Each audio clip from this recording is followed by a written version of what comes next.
Gracias, Helga. Buenos días a todas y todos. Espero que estén pasando un bonito miércoles. Mi nombre es Luis Durán, soy docente e investigador de la Escuela de Arquitectura de la Universidad de Costa Rica. Me corresponde moderar la charla titulada Ciudades Centroamericanas, Historia, Crecimiento y Cambio Urbano, impartida por la doctora Florencia Quesada Bendaño. Antes de iniciar formalmente, me gustaría decir que es un honor para las personas que hacemos parte de la organización de este congreso contar con la presencia de la doctora Florencia Quesada, no solo porque es una de las más importantes historiadoras urbanas de nuestra región, sino porque además es una académica accesible, siempre dispuesta a colaborar. No en vano está acá con nosotros apoyando la iniciativa del ISUF-H en Costa Rica. Voy a presentar muy rápidamente a Florencia, entonces me voy a valer de una lectura muy sencilla de su extenso currículum. Florencia Quesada Bendaño. Es historiadora y profesora del Departamento de Culturas de la Universidad de Helsinki, Finlandia. Es doctora en Estudios Latinoamericanos por la misma universidad, título que obtuvo en el 2007. En el año de 1998 obtuvo la maestría académica en Historia en la Universidad de Costa Rica. Sus temas de investigación se centran en la construcción social del espacio, en la transformación del espacio público, en la planificación y la segregación urbana, la historia de la arquitectura, la construcción de imaginarios a partir de la fotografía y la literatura de viajes. En la última década ha realizado investigaciones sobre turismo sostenible en Centroamérica, violencia urbana y riesgos medioambientales. Su libro, La modernización entre cafetales, San José, Costa Rica, 1880-1930, obtuvo el premio Cleto González Víquez, otorgado por la Academia de Geografía e Historia de Costa Rica. También es autora del libro En el Barrio Amón, Arquitectura, Familia y Sociabilidad del primer residencial de la élite urbana en San José. Ambos libros, quiero decir, son de grandísima calidad, altamente recomendables para las personas que nos interesamos por la historia urbana costarricense. Actualmente Florencia escribe una monografía sobre la transformación urbana y cultural en la ciudad de Guatemala en el periodo que va entre 1870 y 1930. Al mismo tiempo es investigadora del proyecto, no sé cómo se pronunciará, EFECITIS, Florencia luego me corregirá, Seguridad Social, Vulnerabilidad Ambiental y Justicia Redistributiva en las ciudades frágiles del sur global. Quesada analiza el caso de las ciudades de Guatemala relacionado con la violencia y los riesgos medioambientales de las comunidades ubicadas en los llamados barrancos de la capital. Bien, con esto hago un resumen muy pequeñito de la extensa trayectoria de Florencia y les voy a comentar un poco, antes de darle la bienvenida a ella, la dinámica de esta conferencia. Es muy sencilla. Florencia tendrá un espacio de aproximadamente 50 minutos para su intervención y luego tendremos un breve intercambio de preguntas y respuestas con ella. Estas preguntas las recopilaremos vía mensajes por la plataforma Zoom. Entonces, Florencia, nuevamente bienvenida. De verdad que para mí, yo sé que para las personas del Congreso es un honor y un orgullo tenerla acá, además como una historiadora costarricense consolidada, que nos va a hablar de Centroamérica, que es ese gran tema también que nos ocupará a lo largo de este Congreso. Muchas gracias, Florencia. Muchísimas gracias, Luis, por esa generosa presentación.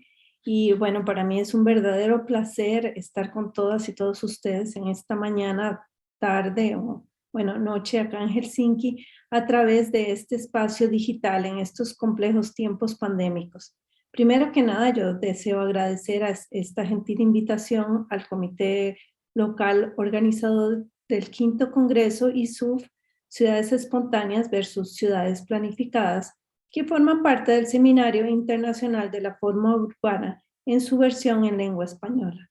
Especialmente deseo agradecer a la arquitecta Helga von Breyman, Luis Durán, Sohra Sasa y a todo el comité local organizador y en la Escuela de Arquitectura de la Universidad de Costa Rica, que junto con el apoyo de la Escuela de Ingeniería Civil y la Escuela de Ingeniería Topográfica, la Escuela de Geografía y el Programa de Investigación en Desarrollo Urbano Sostenible, PRODUS, han unido esfuerzos para organizar este importante evento en Costa Rica. Como costarricense y sobre todo como centroamericana, es para mí un inmenso honor y alegría estar aquí para analizar con una perspectiva histórica el desarrollo de los centros urbanos de una pequeña pero muy importante región que ha sido tradicionalmente olvidada en la investigación histórica urbana en América Latina. Por caprichos del destino, llegué a Costa Rica desde Guatemala, donde me encontraba haciendo trabajo de campo al inicio de la pandemia, en un vuelo de rescate por el cierre de fronteras. Por orden del arresto sanitario, tuve que alquilar un lugar para aislarme de todos. ¿Cuál fue mi sorpresa? Que al llegar en la madrugada a mi nuevo pequeño apartamento, se abrió ante mis ojos una ciudad que jamás,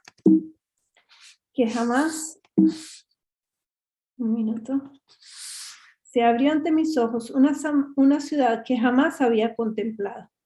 Un concierto excepcional de pájaros invadió esa madrugada a San José y me sobrecogió un sentimiento feliz por llegar a la patria y al mismo tiempo un sentimiento extraño de estar en una ciudad que ya no conocía. Desde el balcón de mi temporal hogar, curiosamente alineado en dirección directa a la avenida central, uno de los ejes estructuradores de la capital, tuve la privilegiada oportunidad de hacer diariamente un ejercicio cotidiano de observación urbana en los 2 meses de confinamiento solitario en San José. Sin entenderlo entonces, ese espacio excepcional y de reflexión me permitieron escribir parte de esta conferencia. De forma abrupta y de la noche a la mañana me encontraba de nuevo en mi ciudad y a esas alturas fue inevitable sentirme como en la torre panorámica de Patrick Yeats haciendo análisis cotidianos del palimpsesto urbano. Muchas veces he estudiado la ciudad a través de sus documentos históricos, imágenes, fotografías y relatos literarios, vuelos de pájaros imaginarios para conocer y recrear a través de las imágenes y fuentes escritas cómo era San José 100 años atrás.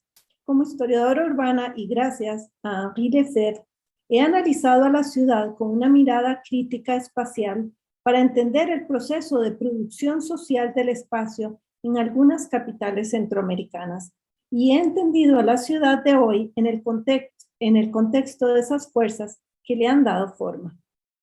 La ciudad de San José en el 2021 es una metrópoli desparramada por todo el valle, como lo vemos en las fotografías. La gran área metropolitana donde se concentra casi el 60% de la población urbana, la primacía urbana en su máxima expresión.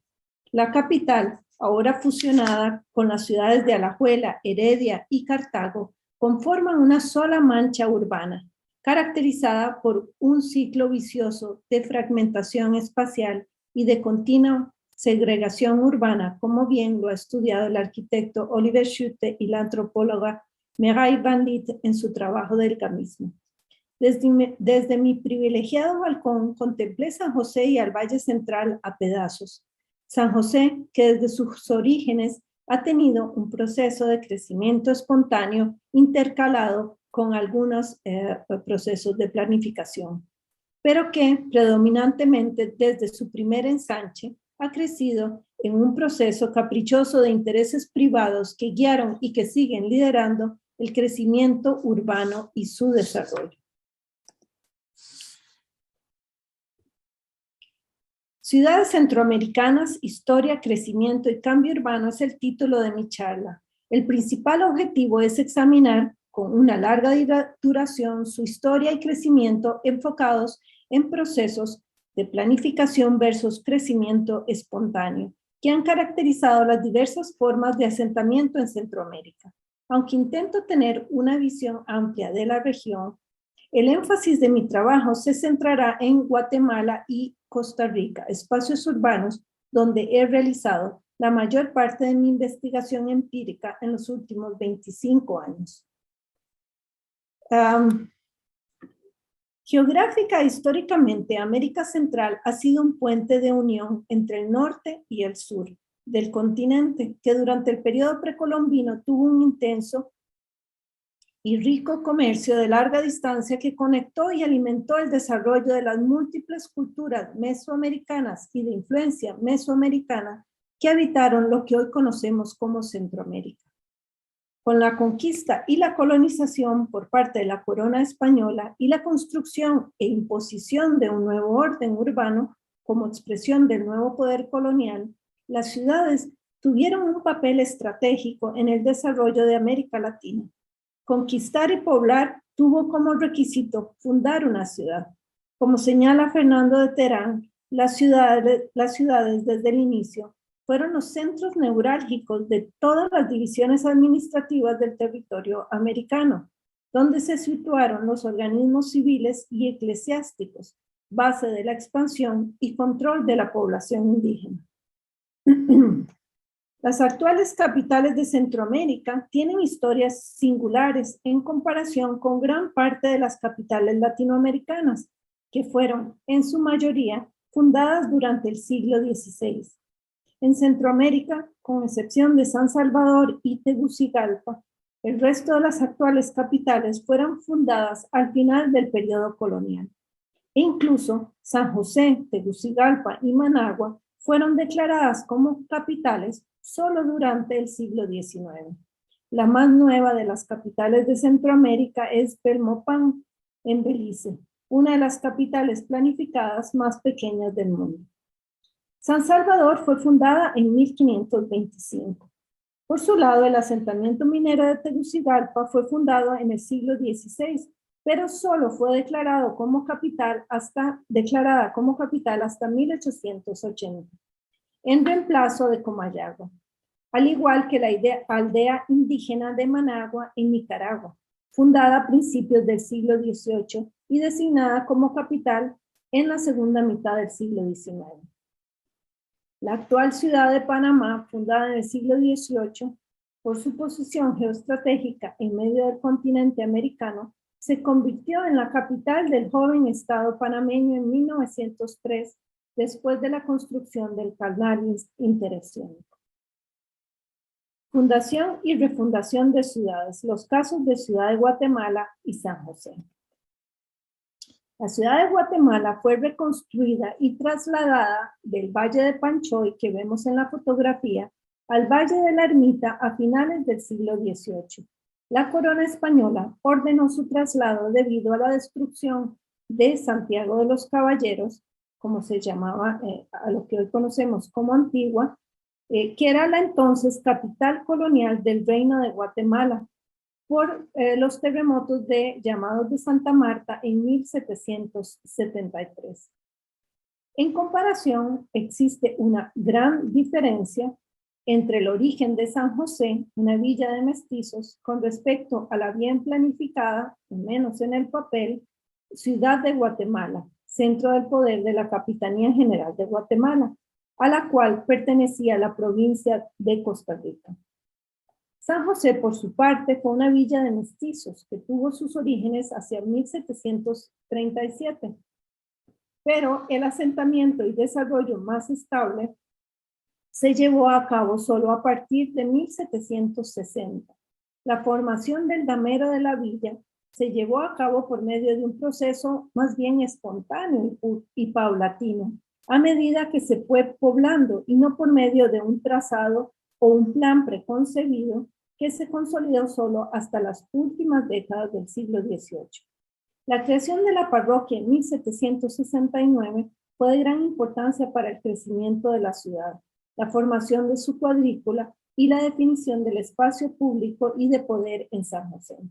En 1776, el padre Manuel Antonio Chapuí ordenó construir una nueva iglesia de adobes para la parroquia, a una cuadra al sur del sitio original de la primera ermita, actualmente la Catedral Metropolitana, que se terminó en 1781 y de la cual veremos una imagen posteriormente.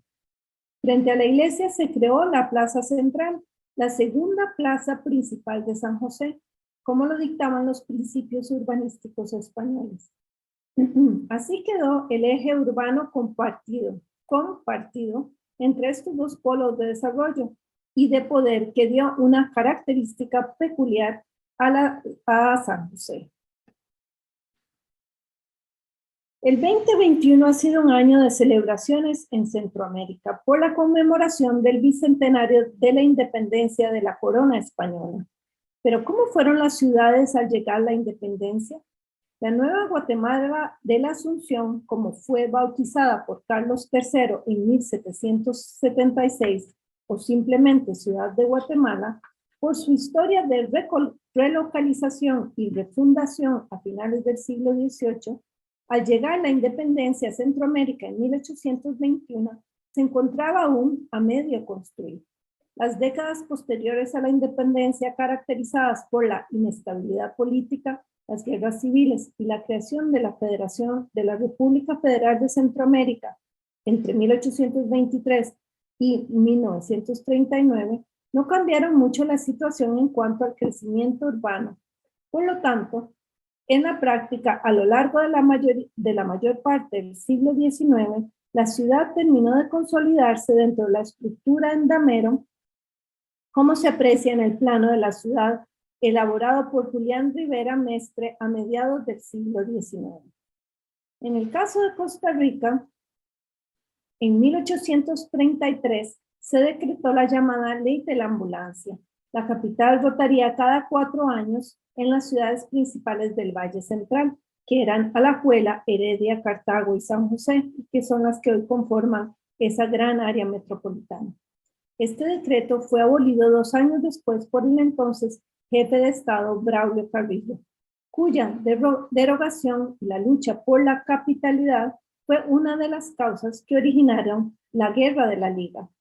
San José triunfó por segunda vez y se consolidó como capital en 1835. Carrillo decretó que la capital se ubicaría en San Juan del Murciélago, hoy día San Juan del Pibás, pero el traslado nunca se realizó, aunque fueron trazadas las calles y avenidas. Después de 1838, la capital residió en San José y nunca más se volvió a discutir o a plantear la idea de su traslado.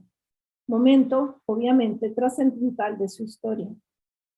En las 5 primeras décadas de vida independiente, decenas de viajeros y algunas viajeras también visitaron las ciudades centroamericanas y dejaron numerosas crónicas de sus visitas. Las principales ciudades fueron caracterizadas en las crónicas de viajeros como ciudades detenidas en el tiempo, lúgubres, con pocos espacios públicos, un escaso crecimiento, una pobre arquitectura colonial que varió según el país, lo cual les hacía dudar a algunos por qué las llamaban ciudades.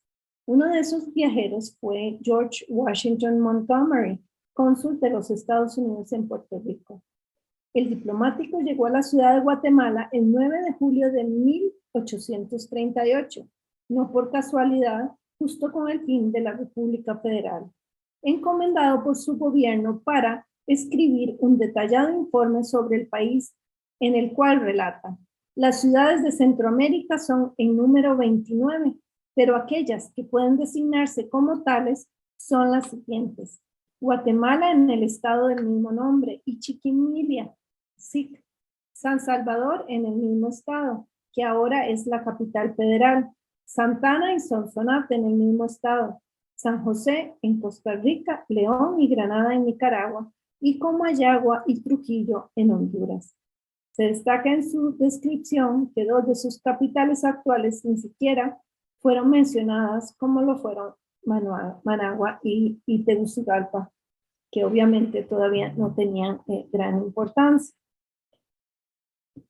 En la ciudad de Guatemala, los viajeros se impresionaban a lo lejos con los exuberantes volcanes que eran el marco de fondo del Valle de la Ermita, un inmenso y verde valle regado por algunos ríos y lagos, y como barrera natural, bordeando algunas zonas de la capital, los barrancos. A medida que se acercaban a la ciudad, esta visión idealizada que caracterizó a sus descripciones iniciales fue sustituida por otra donde la monotonía, la uniformidad y la tranquilidad de la ciudad asombraba de manera negativa a los viajeros que la visitaban, para algunos de ellos percibidas como un vasto cementerio, entre comillas, como expresaba el belga Darlac en 1850, o como una ciudad-convento, como lo señaló el abade francés Étienne Charles de Beaubourg en 1857. Las múltiples torres de las iglesias contribuían a reforzar el aspecto encantador, únicos edificios que sobresalían en la extendida uniformidad formada por las casas bajas de adobe y teja, como lo vemos en esta imagen. La importancia de la vida religiosa fue evidente en la gran cantidad de conventos y monasterios en la ciudad de Guatemala y que según la Guía de Forasteros de 1853 ascendían a 38 edificios religiosos. La misma situación se dio con San José, que en comparación con Guatemala era en verdad una diminuta capital. En San José obviamente no existían ni conventos ni monasterios como en otras ciudades centroamericanas, y para mediados del siglo XIX la capital tenía tan solo 3 iglesias: la Catedral, la Merced y el Carmen.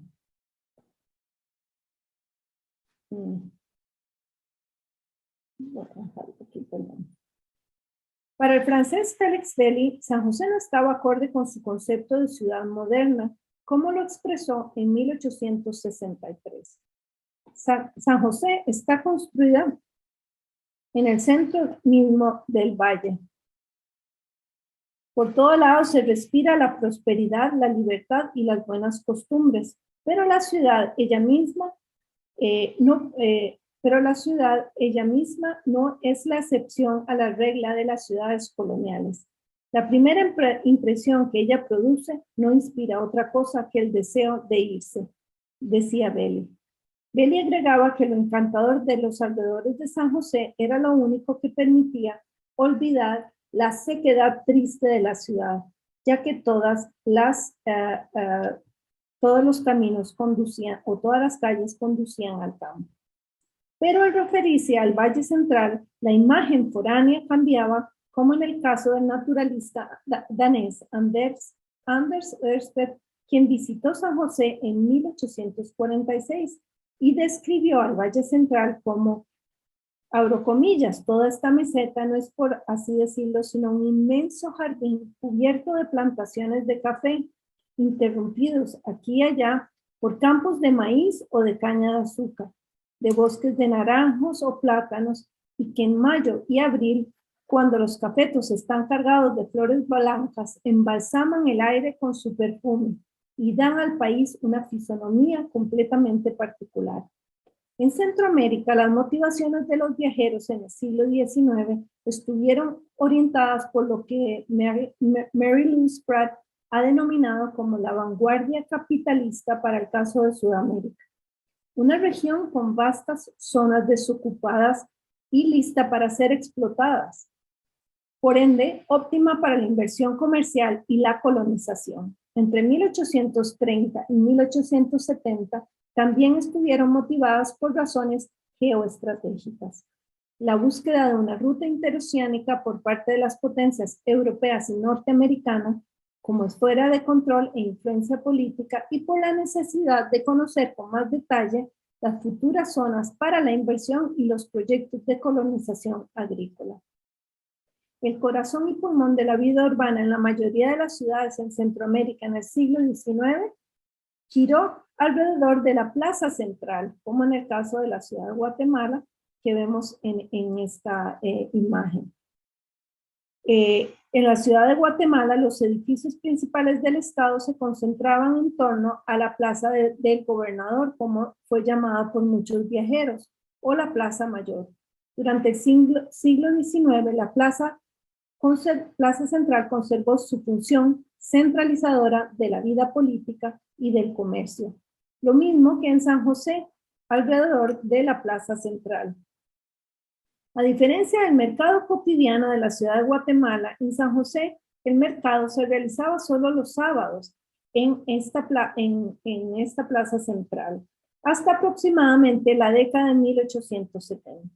El mercado era lo único que sacaba del letargo cotidiano a la ciudad y la plaza se transformaba en una algarabía con la venta y compra de todo tipo de productos provenientes de diferentes partes del país y más allá de sus fronteras.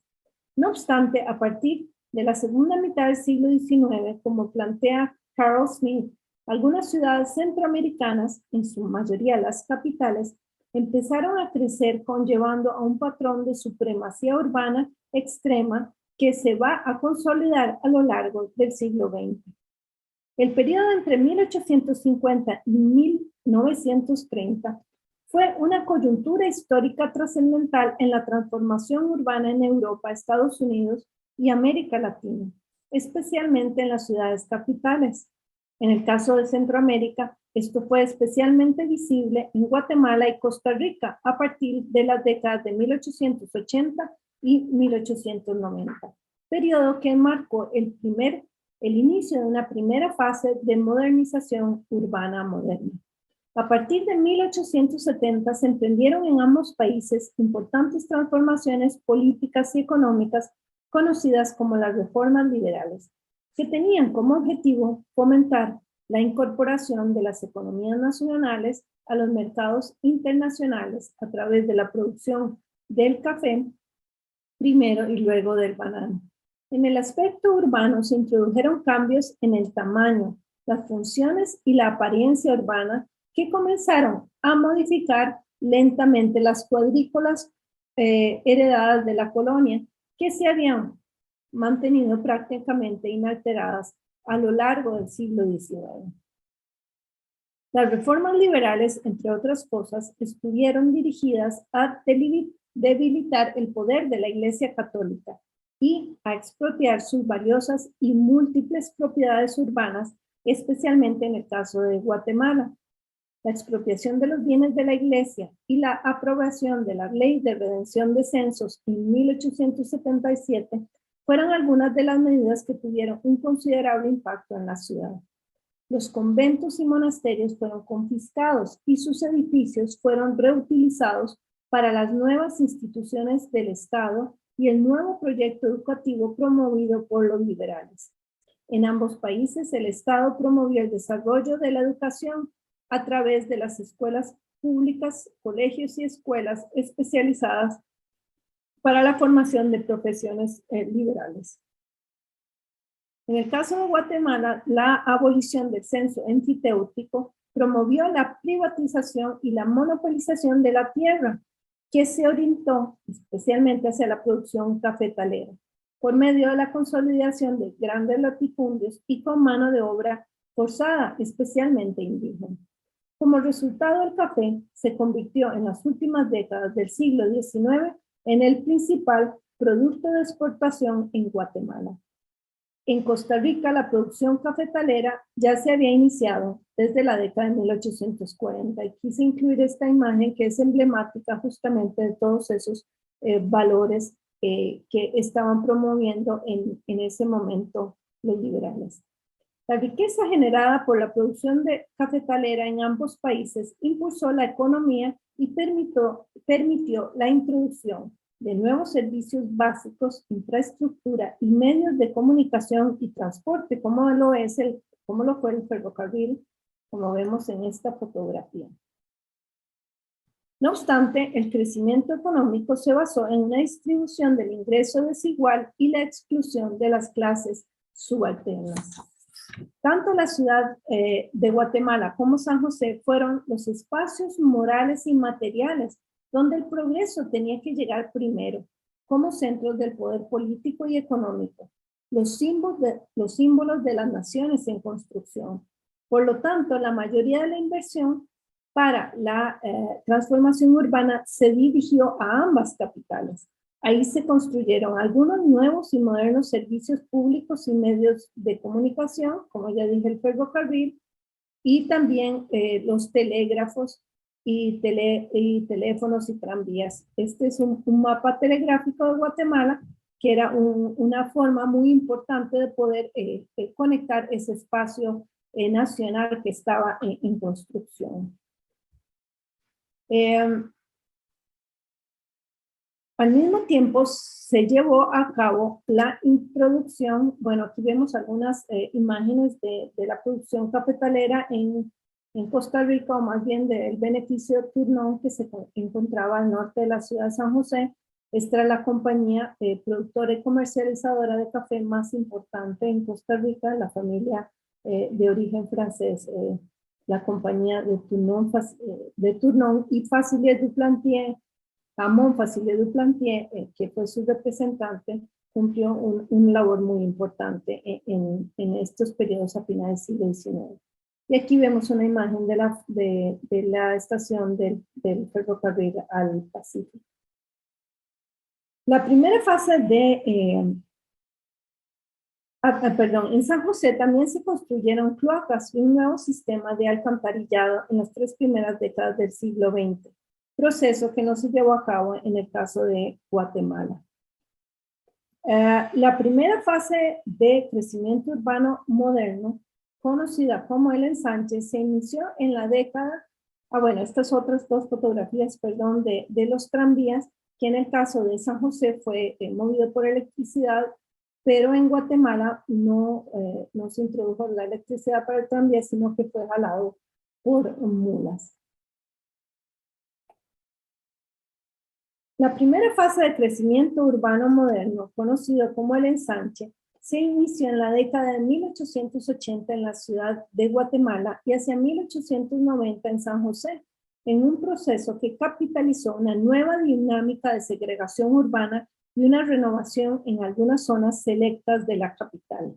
No obstante, es necesario señalar que el crecimiento de este primer periodo de urbanización, como señala Gisela Geller, en el caso de Guatemala, se llevó a cabo conforme a su tradicional patrón de centro funcional de una sociedad agraria y comercial, por lo tanto no se tradujo en un gran aumento de la población como fuera tónica en las capitales centroamericanas. ¿Pero qué es el ensanche? El ensanche se refiere a la práctica urbanística que se llevó a cabo en muchas ciudades de América Latina a finales del siglo XIX e inicios del siglo XX, y que estructuralmente es inherente a la ciudad española. En el caso español y también en América Latina, los ensanches traducen una idea de la ciudad que responde a un nuevo orden racional liberal, que son orden, higiene y rentabilidad del suelo, destinados especialmente a las burguesías urbanas.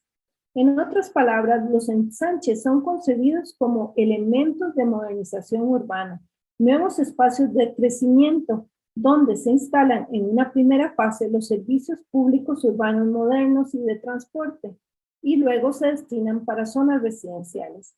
A pesar de la complejidad social del ensanche, cualquiera que sea la caracterización social de la misma, se realza su papel segregador, o como subraya Laurent Coudreau-de-Lille, en los ensanches aparece una característica de la sociedad y de la ciudad capitalista, la segregación social del espacio. En el caso de Guatemala, el ensanche no significó siempre la aplicación de estos principios, porque cuando se dirigió a los sectores populares, la lotificación fue al menor costo posible, adaptándose a los contornos de la topografía delimitada por los barrancos en los terrenos menos valiosos de la ciudad y en sus inicios sin servicios urbanos públicos modernos, que solo con el tiempo se fueron ampliando y mejorando. Aquí vemos en este mapa muy bien, vemos la cuadrícula urbana y la parte de ese ensanche de los sectores populares con una forma irregular en contraposición, y los dividía el ferrocarril. El ferrocarril va a dividir el sector popular de ese otro ensanche y esa nueva construcción de un espacio de poder del lado derecho, se lo están viendo de frente. La ruta del ferrocarril, como dije, definió claramente esa división popular burguesa al sur de la ciudad, como se aprecia aquí en este plano. Los ensanches y la construcción de un nuevo espacio de poder. El 30 de junio de 1871, Miguel García Granados y el general Justo Rufino Barrios, tras vencer a las fuerzas conservadoras de Vicente Serna, hicieron su entrada triunfal en la ciudad de Guatemala. Esta fecha emblemática fue utilizada unas décadas más tarde por José María Reina Barrios, sobrino de Barrios, para bautizar la estructuración de un nuevo espacio de poder al sur de la ciudad, el Boulevard 30 de Junio, que vemos en estas fotografías. El primer monumento al inicio del boulevard fue en honor a García Granados y al final del mismo dedicado a Justo Rufino Barrios, los dos líderes liberales por excelencia, justamente esas tres imágenes que vimos antes en esa figura emblemática de los tres, del triunvirato liberal de poder. Completando ese trío de poder, un monumento ecuestre en honor a José María Reina Barrios se inauguró en 1921, que no incluye de hecho en esta fotografía, en el espacio que él mismo había promovido. El ensanche al sur fue un instrumento clave de los regímenes autoritarios en Guatemala para legitimizar su poder en los nuevos espacios públicos y de poder con valores seculares. Las leyes liberales propuestas por la nueva élite gobernante redefinieron el uso de la tierra y promovieron la privatización de las tierras comunales, delimitando y reorganizando la ciudad en una nueva dinámica de segregación urbana. Simultáneamente, los indígenas fueron deliberadamente excluidos de vivir en la ciudad con la anexión del pueblo de Jocotenango a la ciudad y la privatización de sus tierras comunales al norte de la ciudad. Irónica e injustamente fue la población indígena de Jocotenango la que 100 años antes había suministrado una importante mano de obra en la reconstrucción de la nueva capital, cuando se trasladó al Valle del Panchoy y al Valle del Panchoy al Valle de la Ermita.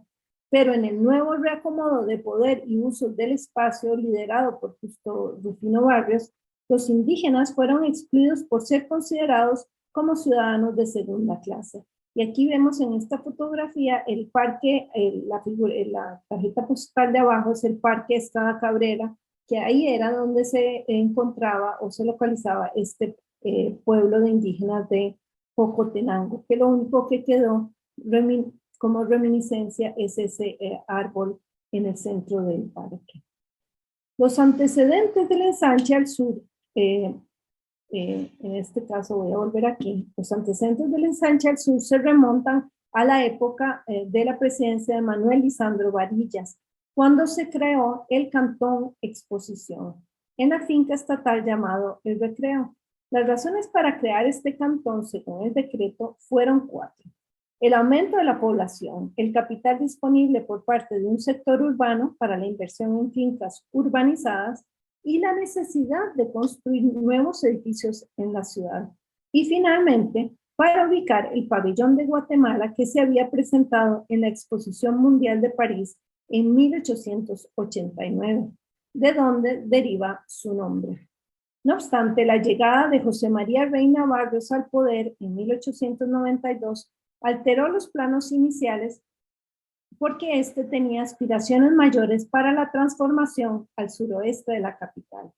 En 1894 decretó la celebración de la Exposición Centroamericana, que se inauguró finalmente en 1897, a la manera de las exposiciones universales en boga en ese periodo, realizadas hasta entonces en Londres, París, Viena, Barcelona y Chicago, entre otros.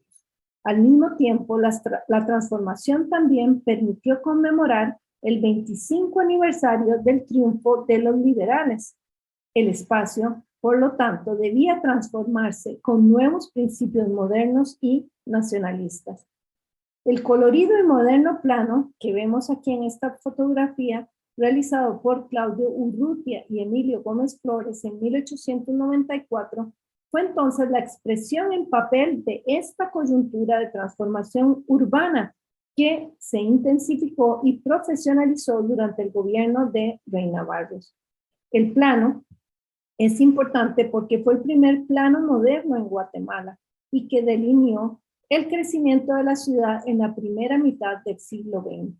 También El plano fue la materialización de los deseos presidenciales para la ampliación y construcción de la ciudad alrededor de dos eventos centrales, como lo dije antes, la celebración de la exposición y el 25 aniversario del triunfo liberal. La transformación estuvo guiada por los nuevos cánones urbanísticos inspirados en los centros de la modernidad europea, el Boulevard 30 de Junio, el Parque y el Palacio La Reforma. Urrutia y Gómez Flores trazaron dos ejes centrales que vemos aquí en este mapa para conectar el ensanche con el casco central.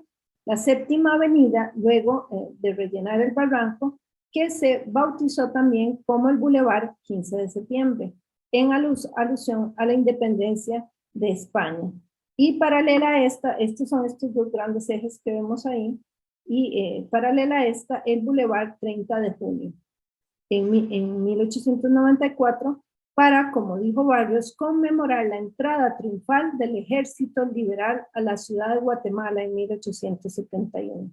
En este plano se delineó también el Cantón Exposición, que tuvo la característica singular, que como vemos aquí en el plano, la característica singular de su diseño en forma diagonal, el único de su clase en Centroamérica, realizado por el ingeniero Carlos Urrutia.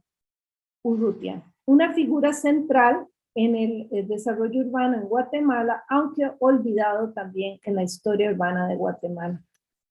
Y aquí les voy a mostrar rápidamente, esta es la zona del Cantón de Exposición hoy día, donde se pueden ver, que se llama hoy día 4 grados norte en la ciudad de Guatemala, donde está este diseño en diagonal. Esta es la inauguración de la exposición centroamericana. En Guatemala, el otro eje de poder al norte de la ciudad se comenzó a estructurar a partir de 1880 con la construcción de un hipódromo y posteriormente con el asiento de algunas élites en el sector oeste de la avenida. Pero fue solo hasta la primera década del siglo XX que la zona se transformó inspirada en la diosa Minerva, en la diosa romana Minerva, durante la presidencia de Manuel Estrada Cabrera, y a partir de 1899 se decretó la celebración de las fiestas en honor a Minerva en el último domingo de octubre de cada año. El objetivo de la celebración fue premiar a los mejores estudiantes y maestros por su destacado trabajo al final del año escolar. Las Minervalias, en verdad, fueron parte central del proyecto de modernización y promoción de la educación pública de Estrada Cabrera, una nueva invención de tradición. En términos políticos, las Minervalias fueron un instrumento de propaganda del régimen que tenía como objetivo forjar una imagen de un pueblo educado, tanto en el aspecto local como en el contexto internacional. En suma, con la introducción del nuevo urbanismo, los liberales intentaron crear una imagen de un Estado moderno secular en los nuevos espacios urbanos, que se llevó a cabo una consciente construcción de una narrativa nacional urbana con la construcción de monumentos y héroes, como hemos visto en estas fotografías, como padres fundadores de la nación. El proceso de crecimiento y expansión en la ciudad de Guatemala estuvo directamente guiado por el Estado. Más aún, fue un proceso personalizado en relación con los intereses de los gobernantes autoritarios de turno. La Municipalidad de Guatemala, con pocos recursos por la pérdida de sus ingresos después de las reformas liberales y por la fuerte figura de los presidentes, quedó relegada a un papel secundario en la primera etapa de transformación urbana moderna de la ciudad. Bueno, aquí hay otras fotografías de esa transformación que no me puedo extender por razones de tiempo. El terremoto de 1917 y 18 dio un golpe de gracia a la localizada transformación urbana en la ciudad de Guatemala y destruyó y retrasó el proceso de cambio urbano. Los sectores urbanos más pobres fueron los mayores perdedores de la tragedia, ya que no pudieron recuperarse del terremoto y comenzaron a engrosar los espacios de pobreza y desigualdad tan tan característicos de la ciudad de Guatemala hasta el presente. Por falta de recursos y ayuda del Estado, los habitantes de menos recursos continuaron viviendo en campamentos ubicados en los diferentes puntos de la ciudad, aún 10 años después del terremoto. Ahí vemos solo una de esas fotografías de algunos campamentos, en este caso del Parque Central. Por su parte, en San José, el periodo de cambio urbano entre la década de 1880 tuvo un importante antecedente con la consolidación del Estado y la centralización política, especialmente con la llegada al poder de Juan Rafael Mora en la década de 1850. En la década de 1880 se decretaron en Costa Rica diversas leyes y reglamentos para la reorganización urbana y construcción de infraestructura pública y servicios que formaban parte igual de este proyecto moderno liberal en la ciudad. Como reiteradamente se dijo y se documentó, San José fue el espacio físico y moral donde se debía llevar primero el progreso por ser el asiento del poder político y económico del país, el símbolo de la nación en construcción y por donde debía comenzar el proyecto de modernización urbana. Por lo tanto, sus pobladores, en el caso muy diferente del caso de Guatemala, sus pobladores, decía el Estado, tenían que convertirse en seres que además de civilizados fueran saludables y limpios. En el caso de Costa Rica, y como ya mencioné, a diferencia de Guatemala, el Estado y las autoridades municipales, liderados por lo que yo he denominado una inteligencia higienista, compuesta por médicos, ingenieros y políticos, identificaron las causas de las enfermedades y comenzaron a ofrecer soluciones a los problemas de higiene en la ciudad, que implicaban la transformación física de la misma. Según las autoridades públicas, era necesario promover la circulación del aire, eliminar las miasmas y de los malos olores, y tener una mejor recolección de los desechos, mejorar la cañería y construir cloacas e infraestructura para la salud que aún no existían. Y estos fueron los dos proyectos centrales de los liberales en este proceso. En suma, se buscaba mejorar las condiciones higiénicas para los habitantes urbanos a través de soluciones tecnológicas que transformaran a la ciudad. Este grupo de ideólogos liberales que propiciaron las reformas urbanas e infraestructura moderna desde 1880 no claudicaron hasta llevar a cabo el saneamiento de San José unas décadas después. Sin proponérselo, fueron una especie de pre-planificadores urbanos que intentaron cambiar el hábitat urbano a través de la higiene. Su interés y empeño por instalar las nuevas redes urbanas tecnológicas se explica no solo por el deseo de mejorar la higiene de la población urbana, sino también porque los mismos fueron esos fetiches urbanos de una temprana modernidad que materializaron la ideología del progreso en la ciudad. A partir de la década de 1890, y vuelvo aquí a esta imagen que es muy importante, se inició una nueva fase de crecimiento en la historia urbana de San José, al ampliarse la cuadrícula, pero dentro de un nuevo proceso de segregación urbana. Como bien lo ha analizado Luis Guillermo Salazar, el cambio en el uso del suelo en la ciudad fue evidente en las primeras décadas del siglo XX.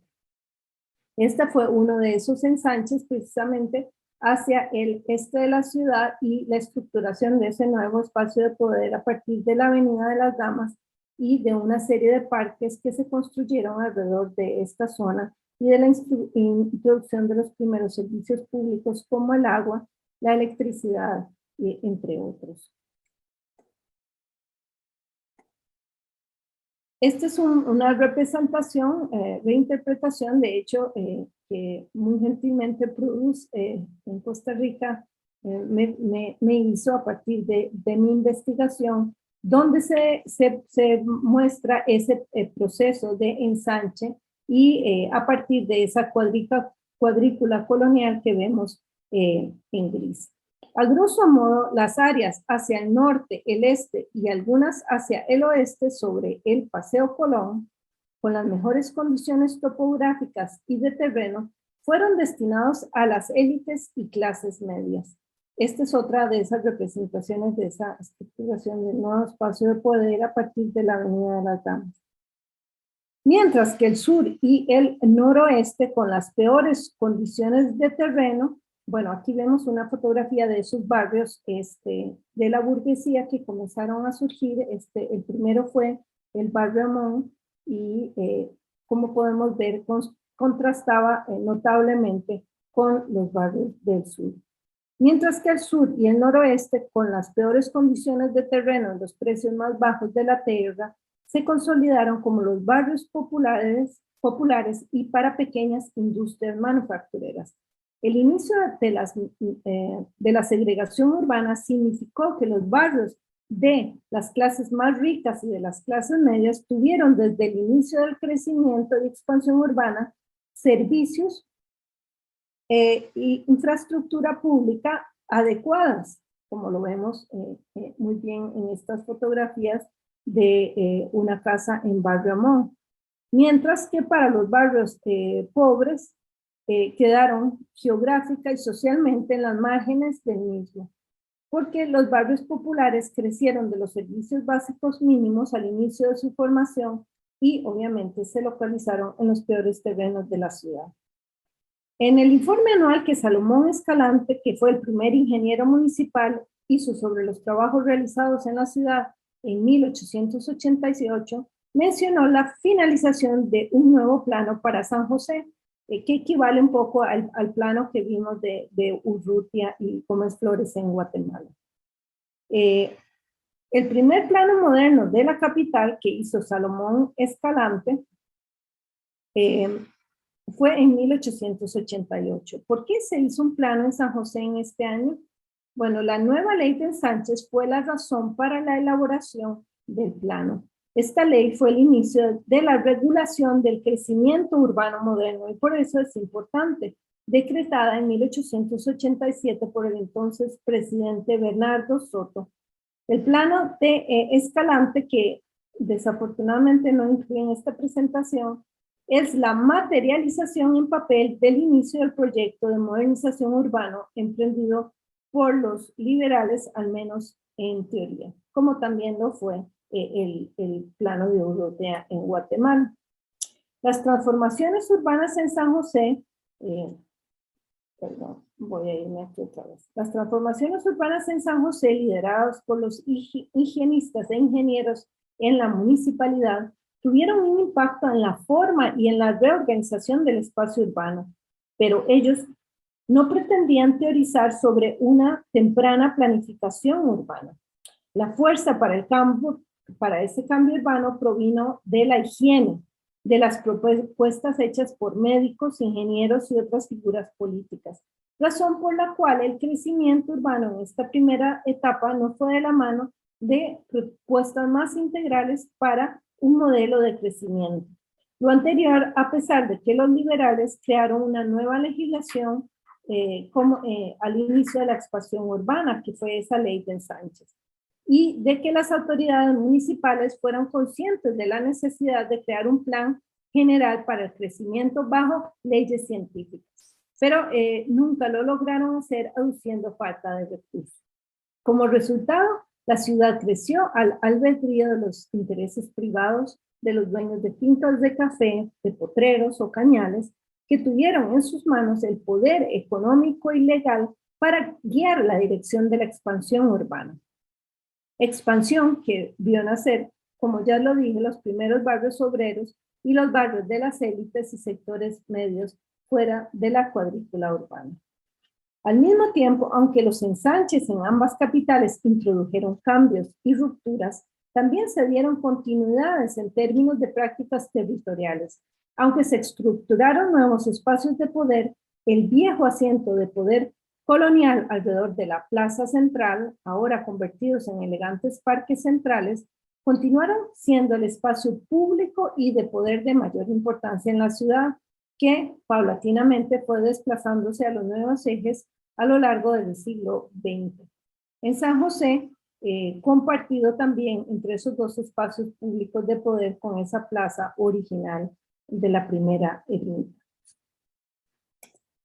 Las ciudades centroamericanas han jugado un papel central en la historia de la región, pues han sido puntos nodales para las actividades económicas y políticas de la nación.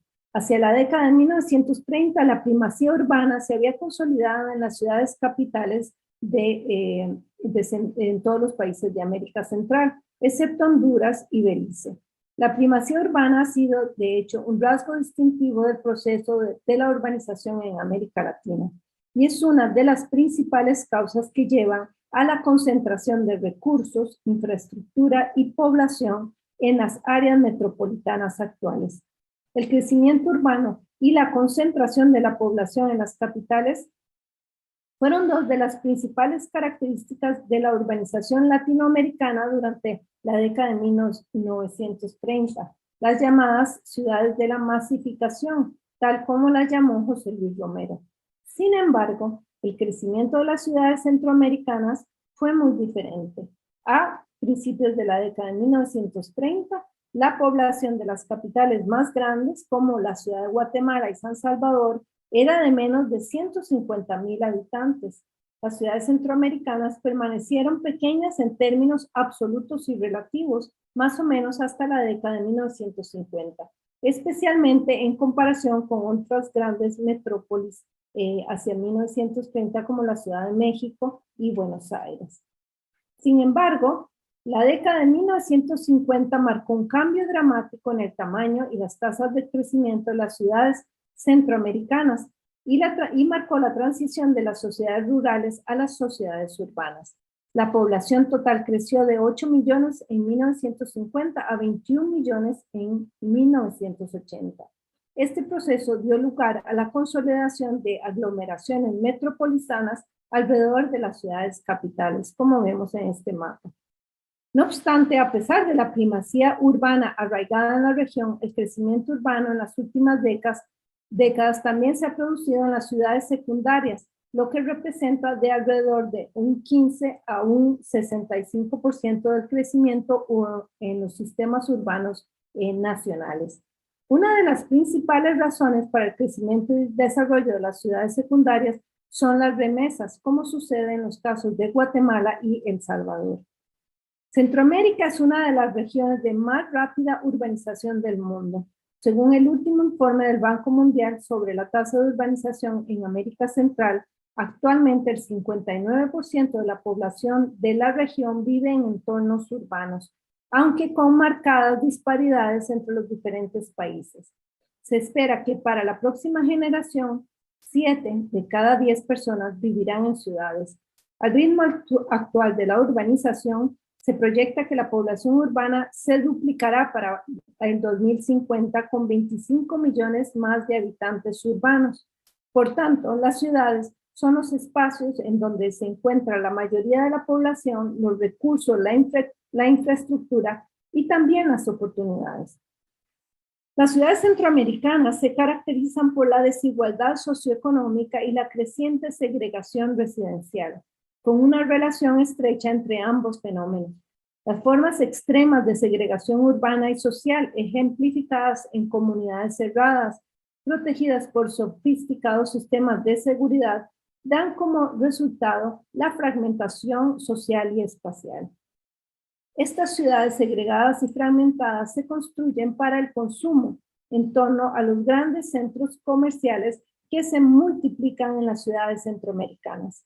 El crecimiento urbano está en manos de los promotores inmobiliarios y las empresas de construcción que lideran y determinan cómo y en qué dirección crecerá la ciudad. En algunos casos, como Honduras, el sector estatal y privado han promovido las llamadas ciudades modelo o sedes, zonas de empleo y desarrollo económico.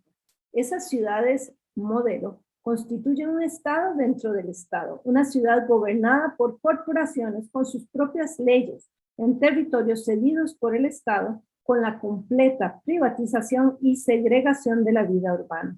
Otro caso de urbanismo extremadamente segregado es el de Ciudad Cayalá, como vemos en estas fotografías, que paradójicamente significa paraíso en el idioma maya cachiquel, en el límite este de la ciudad de Guatemala. Ciudad Cayalá es una combinación de comercio exclusivo y edificios de apartamentos y corporativos para las élites nacionales y transnacionales. Es también el mejor ejemplo de desarrollo urbano privado que promueve la segregación social extrema y la fragmentación espacial, exacerbando las desigualdades urbanas.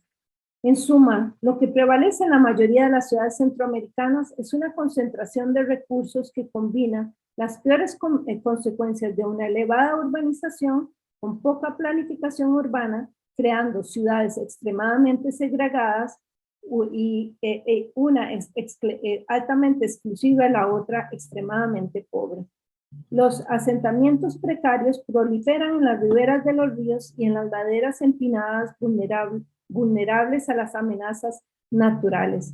Hoy en día, el 30% de la población en América Central, vive en asentamientos precarios y entre el 3 y el 10% de las casas se han construido en zonas de alto riesgo.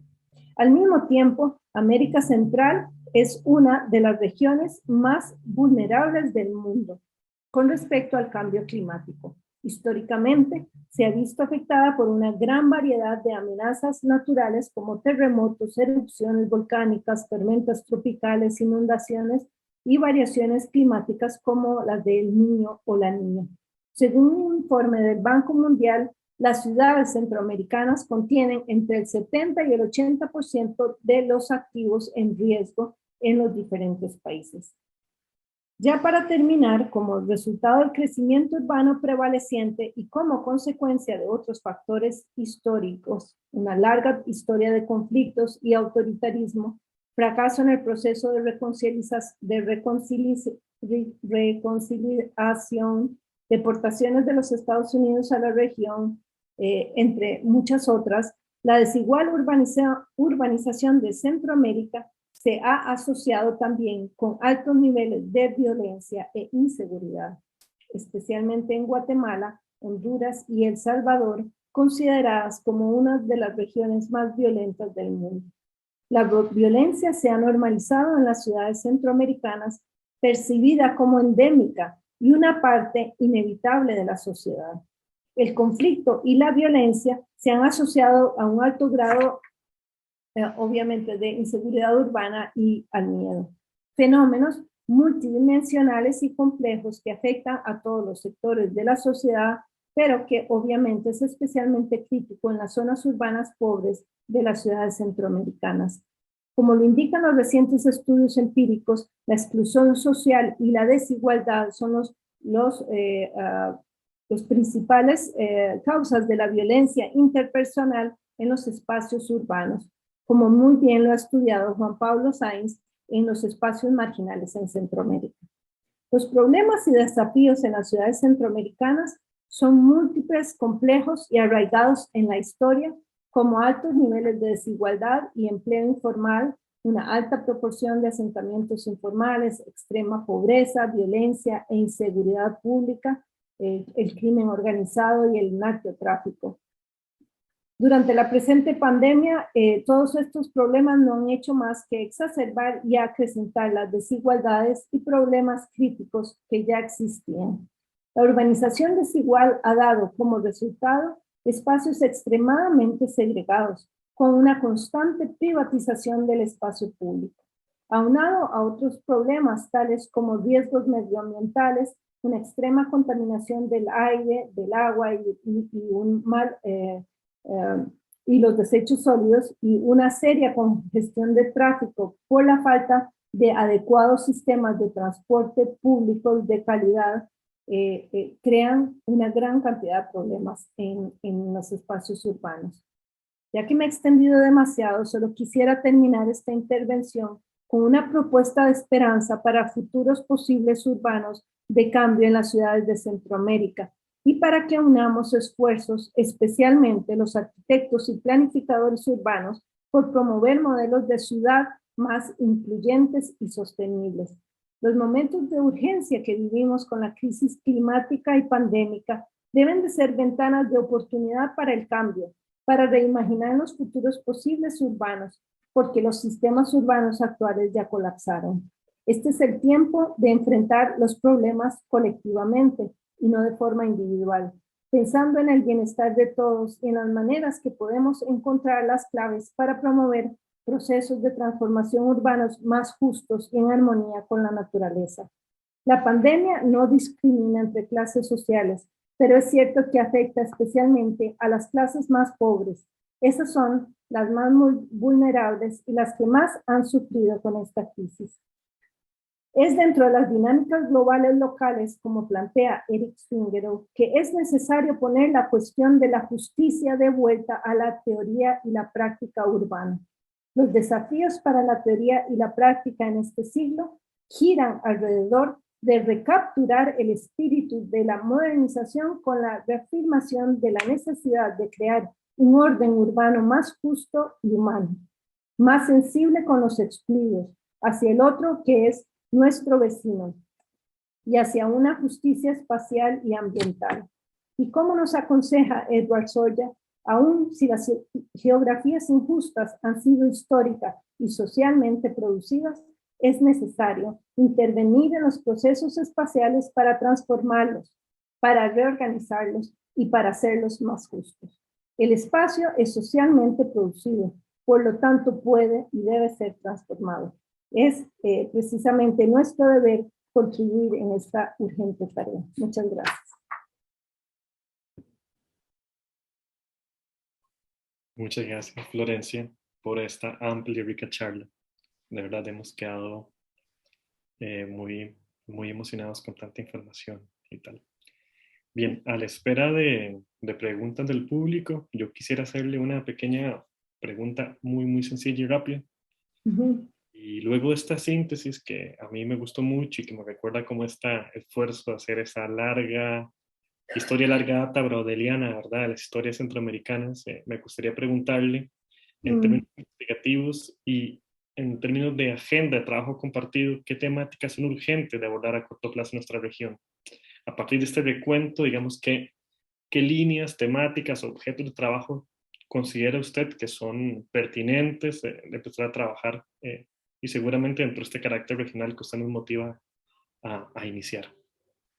Claro, yo pienso que un aspecto fundamental es precisamente encontrar los diseños que ustedes pueden comenzar a generar para comenzar a disminuir esas desigualdades. Obviamente que esto se genera en un problema económico y político, pero sin duda alguna, si comenzamos a crear proyectos que sean más incluyentes y no este tipo de modelo de ciudades fragmentadas y cerradas, en las cuales nos estamos aislando, aquellos que pueden tener esos recursos, no vamos a construir otro tipo de modelo de ciudad que es urgente en este momento. Tenemos que comenzar a recuperar el espacio público. Eso es otro tema que es fundamental, que ha tenido un proceso de privatización en las últimas 3 décadas brutal, diría yo.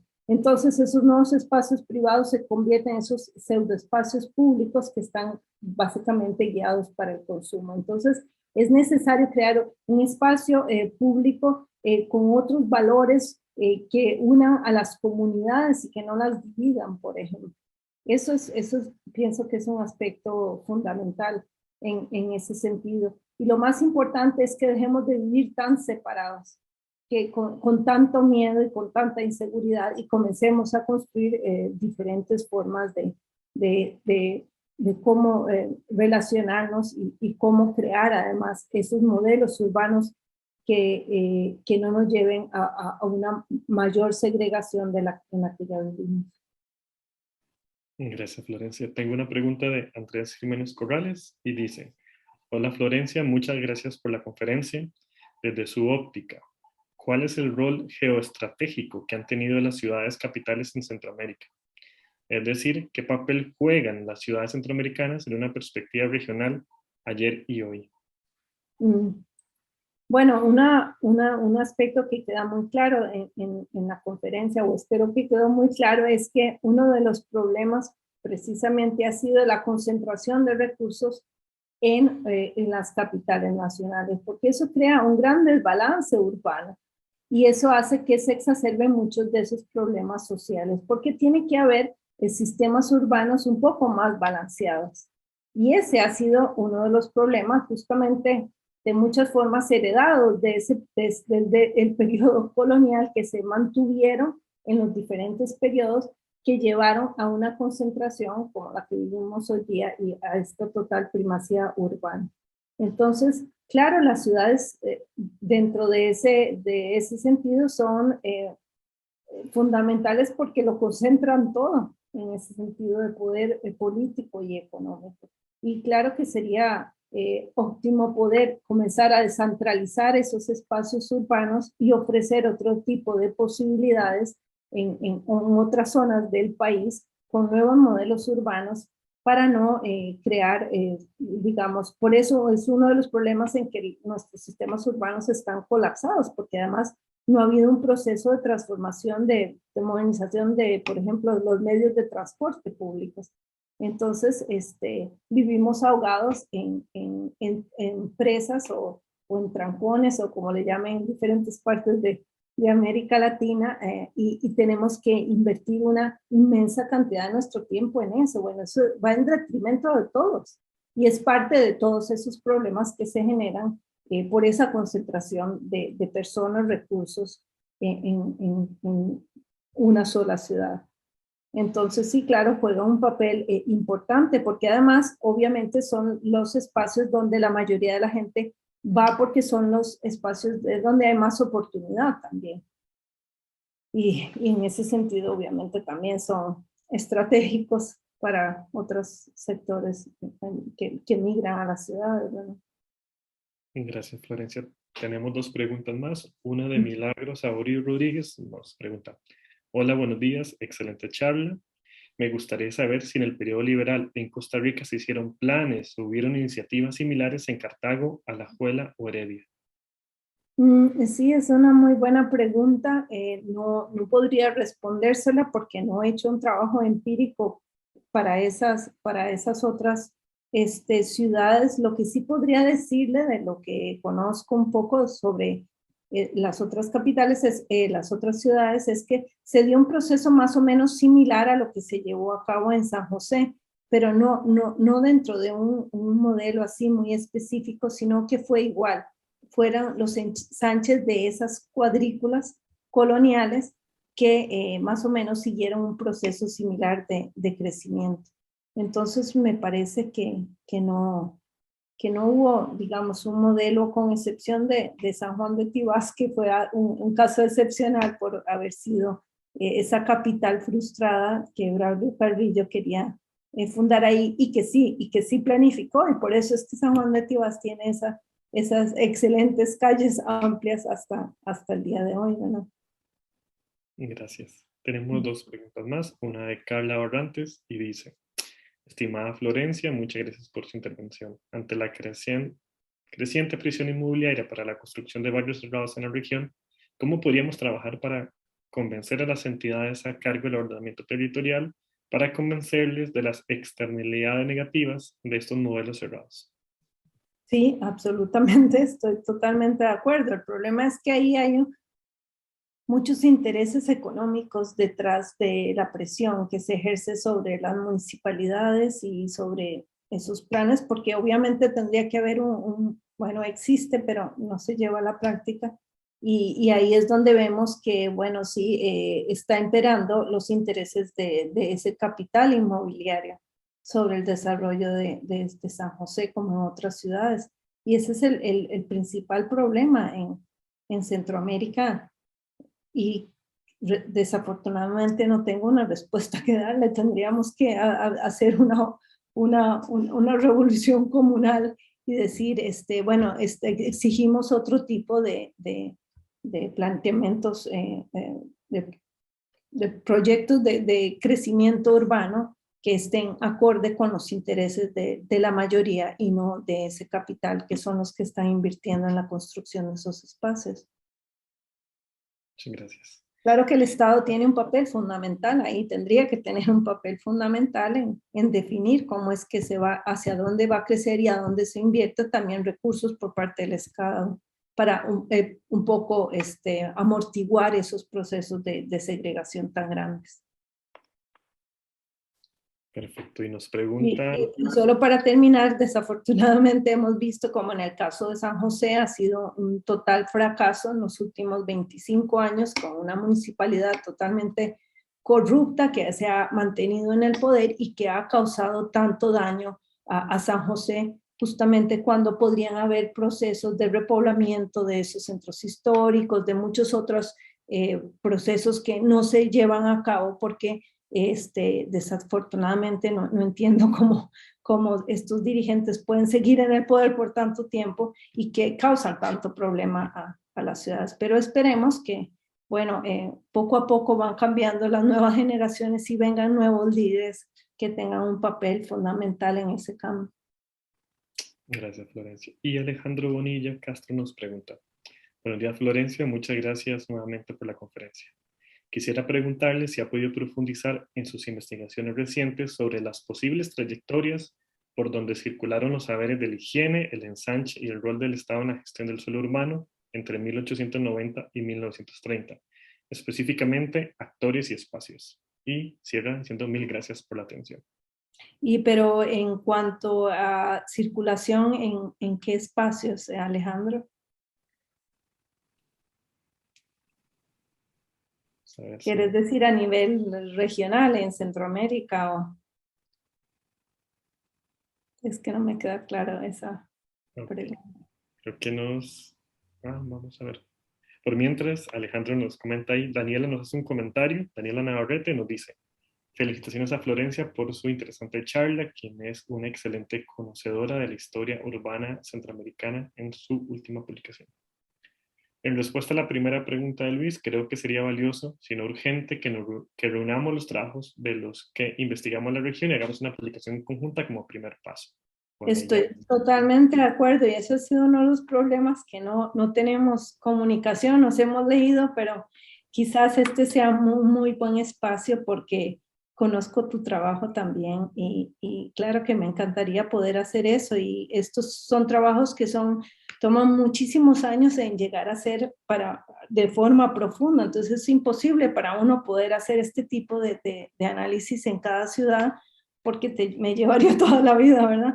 Y por eso es que tenemos que unir esfuerzos. Entonces me parece muy linda tu propuesta y por favor mándame un email y nos ponemos en contacto. Y Alejandro, gracias Florencia. Yo también creo que es necesario, sobre todo en fomentar un pensamiento regional y en replantear algunas de las categorías que normalmente utilizamos Totalmente, sí. de otros contextos y tal. Desafortunadamente ahora no tenía tiempo para plantear esas cosas, pero hay muchas muy buenas propuestas que es necesario que se retomen para avanzar y también renovar los estudios urbanos en Centroamérica. De acuerdo. Y Alejandro sí nos aclara la pregunta y dice que se refiere a circulación como espacio de congresos, reuniones internacionales.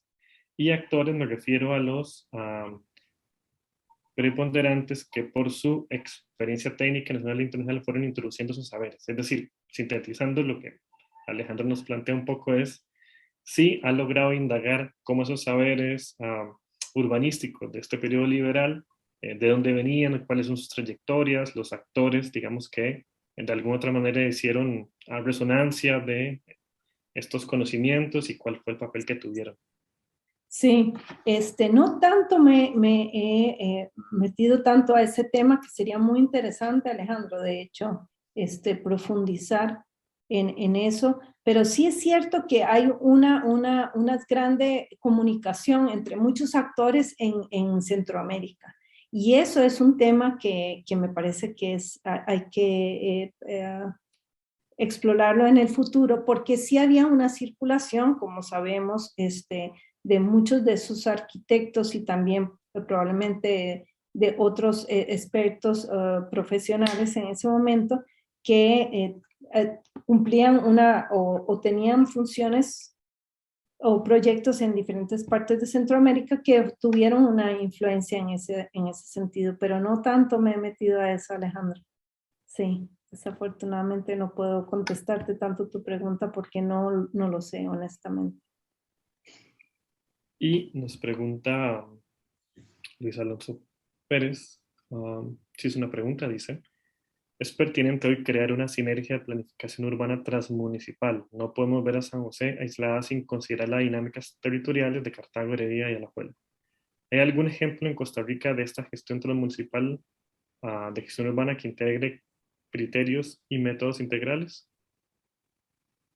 Sí, esa es una excelente pregunta y sin duda alguna que hay que ir hacia eso porque como sabemos que ya es una gran amalgama de ciudades y que esos problemas tienen que ser abordados de manera conjunta, pero se sigue con una mentalidad bastante localista de cada municipalidad en resolver sus problemas y eso sería una tarea por llevar a cabo precisamente, de tener una iniciativa de cómo vamos a abordar estos problemas. Y una cosa muy interesante que me parece con estas ideas de territorialización, estos estudios de territorialización en América Latina y en otras partes del mundo, es que plantean que es necesario ya dejar de estar haciendo estas divisiones de lo urbano y lo rural, porque vivimos en un momento en que todo está obviamente interconectado y es fundamental también cambiar nuestra visión, no solo a nivel de todas esas ciudades, sino con respecto también a nuestro entorno y incorporarlo dentro de esos proyectos, no como una cosa aislada, sino que deben de ser fundamentales dentro de esos proyectos de desarrollo urbano. Pero obviamente yo no soy urbanista ni planificadora urbana, pero eso es lo que un poco me parece que sería muy importante. Gracias, Florencia. Y justo esta última respuesta creo que nos también aborda la pregunta de Milagros Sauri, una segunda que realiza que tiene que ver con cómo se puede articular el desarrollo rural con el desarrollo urbano. Yo creo que más o menos por ahí, sobre todo en estas ciudades fragmentadas, ¿verdad? Y Sí, tenemos sí. una última pregunta para cerrar, que es de Víctor Felipe Alegría Corona, y nos dice, muchas gracias Florencia por la excelente presentación. Me gustaría preguntarle, con todas las dinámicas que encontramos en los asentamientos espontáneos, ¿podría ser posible que nos sirvan para crear y conducir esos nuevos modelos de ciudad inclusiva que necesitamos? Mm, sí, qué difícil responder a esa pregunta porque, bueno, depende de cada caso, de cómo se dé dentro de... Es un poco general, entonces no podría como referirme más específicamente o digamos, no podría responderla tan bien. Perfecto. Pero bueno, creo que ya es hora de ir cerrando porque son las 11:28 acá. Entonces, antes de cerrar, me gustaría invitarlas al almuerzo literario que inicia en 2 minutos, en donde se van a presentar algunas de las publicaciones más recientes sobre temáticas urbanas. Es un espacio bonito para enterarse de lo que se está publicando contemporáneamente. Entonces, bueno, les dejo esa invitación y Florencia, nuevamente agradecerle mucho, disfruté mucho la charla, de verdad que estoy muy, muy agradecido y bueno, ojalá nos podamos volver a ver a futuro y seguir conversando.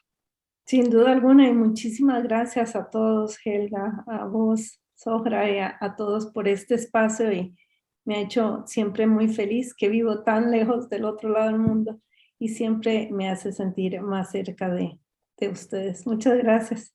La bienvenida siempre. Muchos éxitos en el Congreso, en el cual espero también poder participar en los días que vienen adelante. Perfecto. Muchas gracias, Florencia. Gracias. Hasta luego. A todos y todas. Sí, hasta luego.